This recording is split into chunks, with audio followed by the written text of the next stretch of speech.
Gone, the Antarctica. I'm saying, if you can tell What do you me expect from the exact reason why Princess Diana died, yeah, them? can Michael answer Jackson. that mystery there to me, then you can answer any mystery in this world. Yeah, man. But like, no, jokes aside, yeah, man, there's so much going on that I feel like if the truth, mind you, like, if you tell a 3-year-old Santa isn't real, oh, mate, you're gonna, they'll be shattered.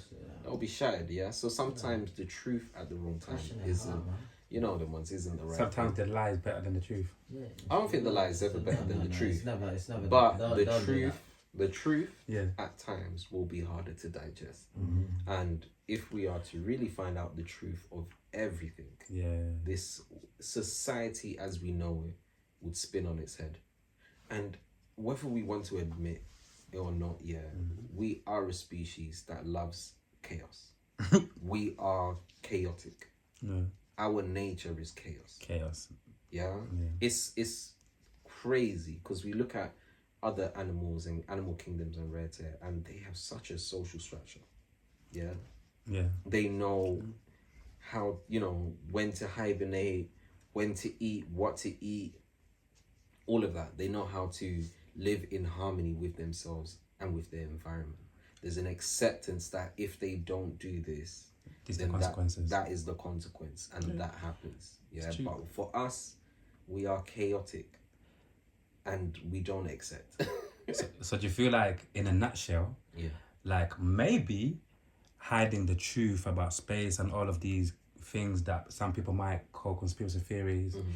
So do you feel like, in hindsight, hiding some of these things and hiding like some of the biggest truths is actually, in hindsight, beneficial for the human race? No. I always say the truth is better than the lie, but the truth is hard to swallow. Because what they've done, I keep saying but what has been happening in essence is every truth that has been kept from us has been like Mirinda being poured fresh into the bottle, and then we've put the cap on it now. And we've shaken us trying to find out the truth has been us shaking this bottle left and right. If we open this bottle now, what do you think is going to happen? It's gonna go everywhere, But we were in a position, in reality, in time, at some point, where there was no bottle to fill up, and we experienced the truth as it was, whatever it might have been, whether alien experiences, seeing this alien, that alien, whatever it might have been, we experienced the truth as it was. Some people, could you have told me in, I don't know, the 1300s, could you distinguish between an alien and magic? If you see something hovering in the air, spinning, or landing, and somebody steps out of it and says, wow, could you distinguish between that as like, this is an alien thing, or magic, or religion? Could you say that this wasn't an angel? Could you say that this was an alien? Could you say that this was a magic? So at some point we experienced the truth, and mind you, it's still a perspective, but at some point we experienced the truth without it having to be bottled up. So we did, there was no overload per se. But I feel like the way society is now, a lot of these truths have been hidden to the point that if, and the bottle has been shaken to say, look, we know you've poured inside this bottle, we still want to know what's inside it though. So once that bottle is open, kalas. Do you feel like, like these people who we call conspiracy theorists, there's a lot of them motherfuckers around, excuse my French or my English. What are your thoughts on conspiracy theorist people in general? Do you feel like some of them are actually a detriment to the world more than they're doing good? Or we need some of them motherfuckers to keep... I think, what are your thoughts on some of them? I think somebody's always needed to ask the question that maybe people won't want to ask or don't think to ask. So it might be a conspiracy theory, but it offers a perspective on something that we may have been just told to believe. And I feel as long as they're around, people have a standing chance to question their own beliefs, question their own understanding of things, and to really test the validity or the authenticity of their belief in whatever it might be. before we go to down now, yeah? Yeah. I'm going to chuck in. We're still about You get me? Yeah. Yeah, I'm going to chuck in a random question, yeah? Go on. So, my honest take is the UK politics has been going downhill for years. Obviously, I don't know how much you pay attention to politics, how much you're into politics. What are your thoughts on UK politics over the last few years? Do you think it's gone downhill? It's gone worse? It's gone better? What Absolutely, do you think? it's gone so downhill. Why? Why do you think? I feel the turning point in this country, and it's going to be studied. Yeah, the turning point in this country was Labour died at the point where the Miliband brothers fought for the number one position for party leadership. Yeah. And I think it was Ed Miliband that ended up getting it, but he stabbed his brother in the back, who was the more capable Miliband out of the two. I remember them. That in itself caused such a division, such a fracture within the Labour Party, that it changed. It changed completely.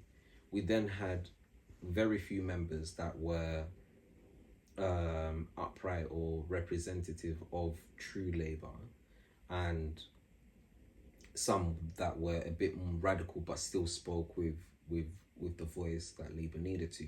So we had Jeremy Corbyn, who was not popular but was the voice of Labour that needed to be pushed through. Yeah, but once you have caused these fractures, yeah, you then allow other cancers and everything to form. Yeah, so that was the turning point, I feel, when the Miliband's fought amongst themselves, when the Labour Party fought amongst itself. It gave the Conservative Party all the push that it needed to then go on and dominate like it has done. Yeah, and what we're left with now is a Labour Party that we didn't grow up with, that we don't recognise. Yeah, and the shape of politics as well has changed dramatically from how it was when we were growing up, or even when our parents were growing up. We see a lot more radicals. You know, look, we had Trump over there in the States. We have Boris bloody Johnson here in the UK, you know, and we've even got, you know, Nigel Farage representing in Europe as well. Yeah, like the state of politics has changed, and I think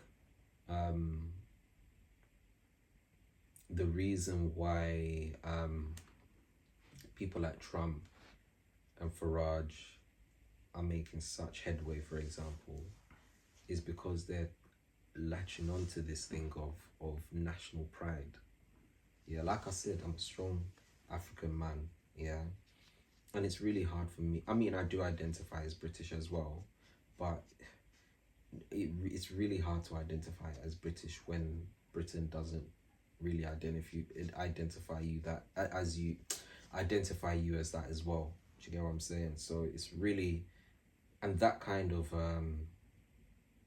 feeling kind of puts you in a little bracket, in a little bubble, and you exist in that bubble, and then people watch you existing in that bubble and think that because you're in that bubble, you're not actually part of society. So then that kind of breeds this whole next thinking of, these people are just here to take over my country, and you know, so you can kind of see what the snowball effect is within this country. But the politics is a shambles, and it's because nobody knows what to do, pretty much. Yeah, and Brexit was a joke, shouldn't have done that, but here we are. And I think what we're dealing with is the consequences of so many bad decisions that only ever decided to serve the few.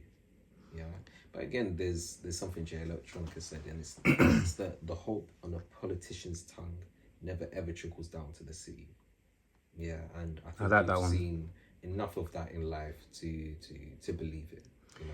And for me, to even just touch on quickly on this politics thing before we keep on moving, yeah, I feel like it's a good thing. Let me land. Yeah.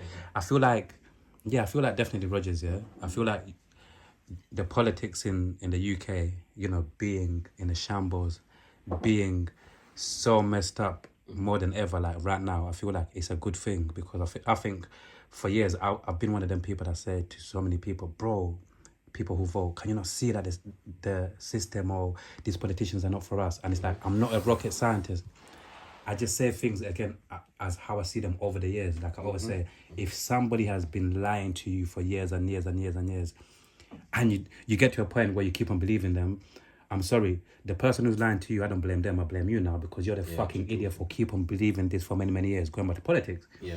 My outlook on it is like, cool.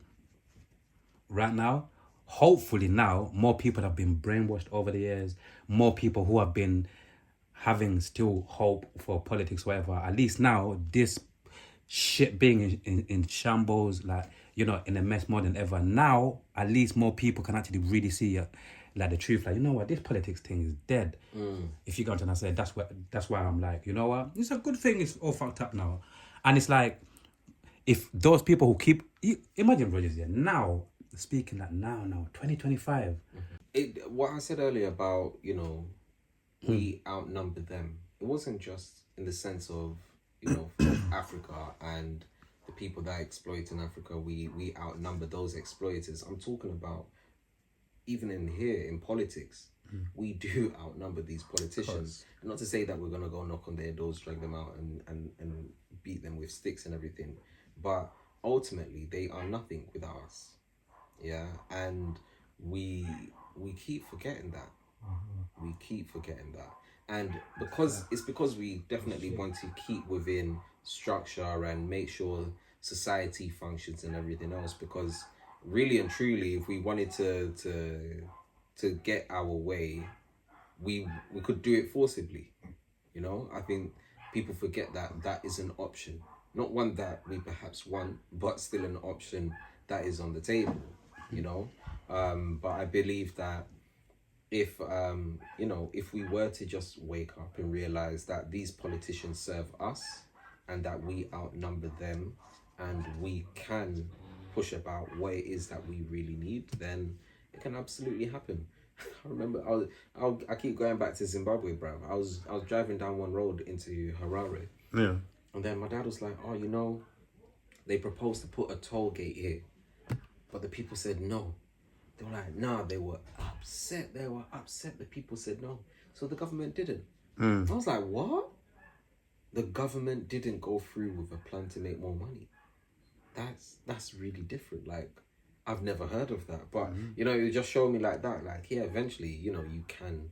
And there's so many toll gates in Zim, man. It's actually ridiculous. But you're paying a quick $2-3 every time. It's actually dumb. But yeah, to see, you know, that it can happen. It can happen, even for something as small as a toll gate.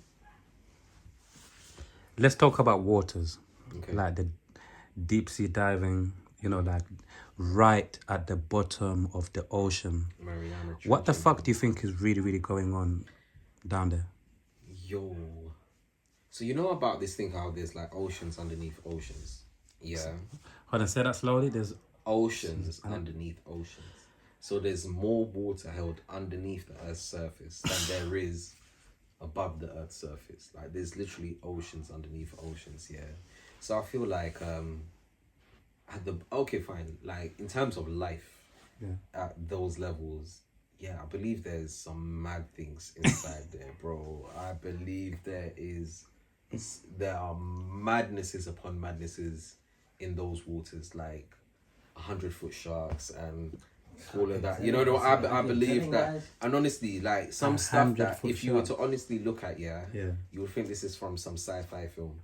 You know the ones like, even the stuff that they do capture, the odd squid, octopus. You know the ones. What did we talk about today? Go on, what did you chat? We said something about on the surface, but it was just on the surface, yeah. And I was like, but the